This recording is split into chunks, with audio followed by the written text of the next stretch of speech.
वो एक माँ थी, आखिर मरकर भी अपने बच्ची की जान कैसे बचाई। रुला देने वाली कहानी। एक रात मनोज बाबू अपनी पत्नी मोना के साथ शादी की पार्टी से अपने घर को लौट रहे थे। रात ज़्यादा होने की वजह से कोई सवारी गाड़ी नहीं मिल रही थी। मनोज बाबू का घर मुश्किल से 3 किलोमीटर की दूरी पर देहरादून के एक पहाड़ी गांव में था। मुसीबत ये थी कि महीना सावन का था और ऊपर से जोरों की बारिश भी हो रही थी और उन्हें अपने घर पहुंचना भी जरूरी था। अतः उन दोनों पति पत्नी ने पैदल ही घर जाने का निश्चय किया। मोबाइल के टॉर्च के माध्यम से रोशनी में वे दोनों आगे बढ़ने लगे। वे अभी आधी दूर ही गए थे कि जोर से बिजली चमकी। बिजली की रोशनी में एक औरत का साया दिखा जो ठीक उनके सामने खड़ी थी। इस सुनसान सी सड़क पर रात के अंधेरे में अकेली औरत को देखकर उन्हें डर लगा।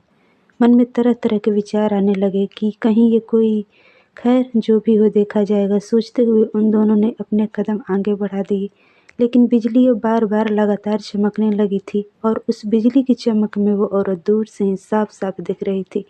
वो औरत उन्हें रुकने का इशारा कर रही थी। उसे देखकर मनोज बाबू की पत्नी की तो हालत खराब हो रही थी, लेकिन मनोज बाबू को अब लगने लगा कि ये औरत शायद कोई मुसीबत में है। मनोज बाबू जब रुके तो वो औरत उनसे हाथ जोड़ते हुए बोली, भाई साहब प्लीज़ मेरी मदद कीजिए। तेज़ बारिश और पहाड़ी ढलान होने की वजह से मेरी गाड़ी का एक्सीडेंट हो गया है। मेरी गाड़ी इस पहाड़ी ढलान से नीचे गिर गई है। उसमें मेरी 1 साल की मासूम बच्ची है। प्लीज़ आप दोनों इसे बचा लीजिए।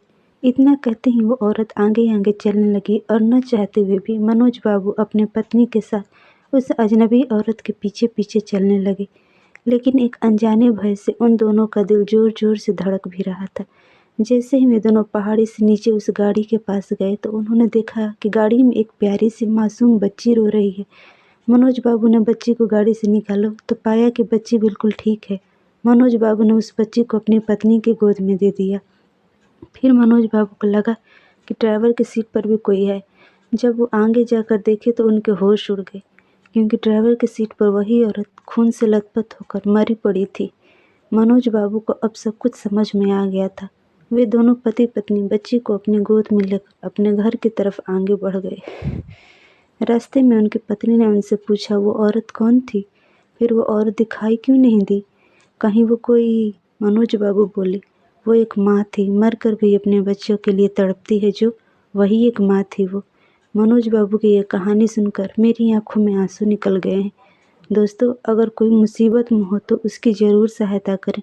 क्या पता हमारी एक छोटी सी कोशिश किसी की ज़िंदगी में बाहर ला दे। ये छोटी कहानी हर एक माँ की ममता को समर्पित है। दोस्तों, ये कहानी आपको कैसी लगी कमेंट में ज़रूर बताइए और इस कहानी को लाइक शेयर करें और हमारे चैनल को सब्सक्राइब करें। Thank you.